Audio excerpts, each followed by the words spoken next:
আজকে দোকানে দাদা বৌদি কেউ থাকবে না। আজকে শুধুমাত্র থাকবো আমি, চুমকি আর রিঙ্কি। দাদা ও বৌদি একটা অনুষ্ঠানে নেমন্তন্ন ছিল, তো তারা সেখানেই গেছে। আর দোকানের দায়িত্ব আমাদের তিনজনকে দিয়ে গেছে। তো রোজকার মতো যেমন লাঞ্চ টাইমে বাড়ি যাই তেমনই গিয়েছিলাম। আমি প্রতিদিনই বিকেলের টিফিনে আমাদের জন্য কিছু না কিছু বানিয়ে নিয়ে যাই। আজকে বানিয়ে নিয়ে গিয়েছিলাম চিড়ের পোলাও।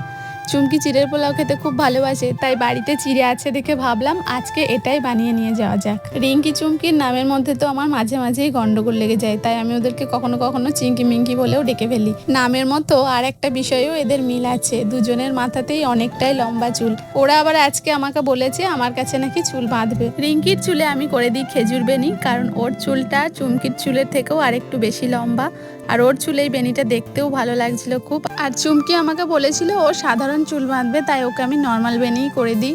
কার চুলে এই বেনিটা বেশি ভালো লাগছে সেটা অবশ্যই জানিও।